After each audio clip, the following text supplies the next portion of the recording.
Ayan, welcome back to our channel. So, ito na guys, balik YouTube na tayo, no? Luto tayo ng puto maya. So, ilagay natin yung ating 400 grams na coconut milk. Tapos, i-add natin yung ating binabad na glutinous rice, guys. 1.5 cup.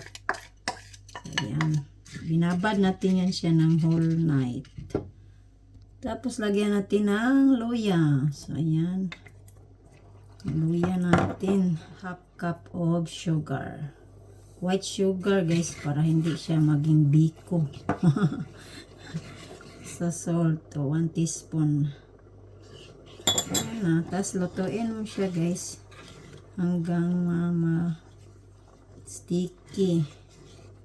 Ayan, from time to time, paghaluin nyo yan. So, yan, kulo-kulo na. Ayan siya, guys. Hanggang sa lumabas yung kanyang oil. Saka naman natin siya i-steam.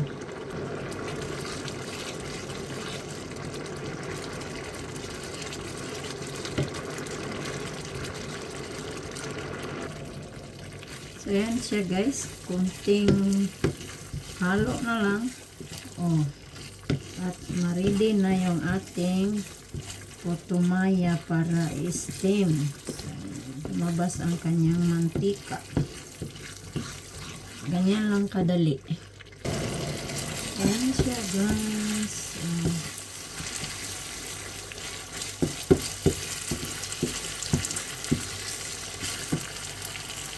Ayan na siya guys. So ayan, haluin nyo lang ng haluin hanggang sa maganito yung kanyang texture. Saka natin siya i-steam. So ayan o, lumabas na yung kanyang mantika. So ayan, may pinakulo na tayong tubig guys. Ayan, at dahil wala tayo sa Pilipinas at nag-craving tayo nito, so wala tayong dahon ng saging para isapin. So ayan lang guys, parchment paper for baking. So, pwede na yan. Para-paraan lang yan guys. Kung gusto mo talagang kumain. Kumuli na yung ting tubig guys. So, isa lang natin. Ayan. Isa lang natin siya dyan.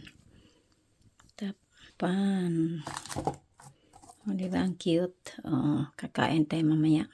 So, it's ready. So, ayan na siya guys. Pwede na natin siyang kainin. Serve with your favorite mango or hot chocolate. Ayan.